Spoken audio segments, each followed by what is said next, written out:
क्या आपने कभी सोचा है कि हमारे पैरों के नीचे इस जमीन की सतह से हजारों किलोमीटर की गहराई में आखिर क्या है?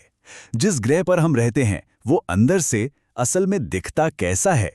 तो आज हम विज्ञान के सुरागों को जोड़ते हुए पृथ्वी के केंद्र तक का एक कमाल का सफर तय करेंगे और जानेंगे कि हमारा ग्रह अंदर से कितना रहस्यमयी और दिलचस्प है। तो चलिए यहीं से शुरू करते हैं इस सबसे बड़े और दिलचस्प सवाल से। ये एक पहेली की तरह है ना। हम सच में पृथ्वी के सेंटर तक तो जा नहीं सकते, तो फिर वैज्ञानिक इतनी यकीन के साथ कैसे बताते हैं कि अंदर कौन कौन सी परतें हैं, वो कितनी मोटी हैं और वो ठोस हैं या तरल? ये किसी साइंटिफिक जासूसी कहानी से कम नहीं है, और इसके सुराग हमारे चारों तरफ और खुद पृथ्वी के अंदर ही मौजूद हैं। अब इस चुनौती को जरा सही से समझने के लिए इन नंबर्स को देखिए। आज तक इंसानों ने जो सबसे गहरा गड्ढा खोदा है वो रूस का कोला सुपर डीप बोरहोल है, और वो भी सिर्फ 12 किलोमीटर गहरा है। जबकि पृथ्वी का केंद्र यानी इसका रेडियस लगभग 6370 किलोमीटर है। मतलब हमारी 12 किलोमीटर की पहुंच तो ऐसे है जैसे किसी विशाल समंदर को समझने के लिए बस उसकी सतह से एक बूंद पानी उठा लेना। तो सवाल वही है, बाकी के 6358 किलोमीटर के बारे में हमें पता कैसे चला? ठीक है, तो चलिए अब उन सुरागों की दुनिया में चलते हैं जिनका इस्तेमाल वैज्ञानिक करते हैं। इन सुरागों को हम दो मेन कैटेगरी में बांट सकते हैं, जो हमें पृथ्वी के गहरे राज परत दर परत खोलने में मदद करते हैं। हमारे पास कुछ डायरेक्ट सोर्स हैं, मतलब ऐसी चीज़ें जिन्हें हम असल में छू सकते हैं, देख सकते हैं, जैसे कि खदानों से निकाले गए पत्थर या ज्वालामुखी से निकला हुआ लावा। और फिर आते हैं इनडायरेक्ट सोर्स, जो हमें सीधे तौर पर कुछ नहीं दिखाते, बस इशारे देते हैं, जैसे अंतरिक्ष से गिरे उल्कापिंड या पृथ्वी की ग्रेविटी में आने वाले छोटे छोटे बदलाव। लेकिन इन सब में जो सबसे बड़ा और सबसे भरोसेमंद सुराग है वो हमें मिलता है भूकंप से। देखिए, डायरेक्ट सोर्स जैसे खदानें और ड्रिलिंग बहुत लिमिटेड हैं। दुनिया की सबसे गहरी सोने की खदानें भी सिर्फ 3 से 4 किलोमीटर तक ही पहुंच पाती हैं। हाँ, ज्वालामुखी का लावा हमें अंदर की चट्टानों का एक कीमती सैंपल जरूर देता है, पर हम ये नहीं जानते कि वो ठीक ठीक कितनी गहराई से ऊपर आया है। तो बात यह है कि ये सारे सोर्स हमें सिर्फ सतह के ठीक नीचे की एक हल्की सी झलक ही दे पाते हैं। तो फिर पृथ्वी की गहराई को समझने का सबसे शक्तिशाली सुराग कहां से आता है, जहां से हम उम्मीद भी नहीं करते? जवाब है भूकंप। इसे ऐसे सोचिए जैसे कोई डॉक्टर बिना ऑपरेशन किए एक्सरे का इस्तेमाल करके हमारी हड्डियों को देख लेता है। बिल्कुल वैसे ही जियोलॉजिस्ट भूकंप से निकलने वाली तरंगों का इस्तेमाल करके पृथ्वी के अंदर झांकते हैं। ये तरंगें हमारे प्लैनेट के लिए एक तरह का नेचुरल एक्सरे हैं, जो हमें बिना ड्रिल किए अंदर की पूरी तस्वीर दिखा देती हैं।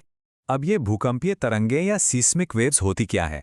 ये असल में एनर्जी की लहरें हैं जो भूकंप आने पर जमीन के अंदर से निकलती हैं। और सबसे मजेदार बात यह है कि जब ये तरंगें पृथ्वी की अलग अलग परतों से गुजरती हैं तो उनकी स्पीड और उनका रास्ता बदल जाता है। ये बदलाव इस बात पर निर्भर करता है कि वो ठोस चीज से गुजर रही हैं या तरल से या किसी बहुत घनी चीज से। और वैज्ञानिकों के लिए यही बदलाव सबसे बड़ा सुराग। वैज्ञानिकों के लिए दो तरह की तरंगें सबसे जरूरी हैं। पहली हैं पी वेव्स। ये सबसे तेज होती हैं और इन्हें कोई नहीं रोक सकता। ये सॉलिड, लिक्विड, गैस सबसे आर पार निकल जाती हैं। लेकिन असली जासूस हैं दूसरी वाली, यानी एस वेव्स। इनकी एक खास आदत है, ये सिर्फ और सिर्फ ठोस चीजों से ही गुजर सकती हैं। जैसे ही इनके रास्ते में कोई लिक्विड आता है ये वहीं पर रुक जाती हैं, आगे नहीं जा पाती। और दोस्तों, यही वो एक बात है कि एस वेव्स लिक्विड से नहीं गुजर सकती। यही वो मास्टर की है जिसने पृथ्वी की अंदरूनी बनावट का सबसे बड़ा राज खोला। इस एक जानकारी ने सब कुछ बदल के रख दिया। इसी चाबी से हमें शैडो जोन के बारे में पता चला। शैडो जोन मतलब पृथ्वी की सतह पर एक ऐसा इलाका जहां भूकंप के बाद कुछ खास तरह की तरंगें पहुंचती ही नहीं हैं।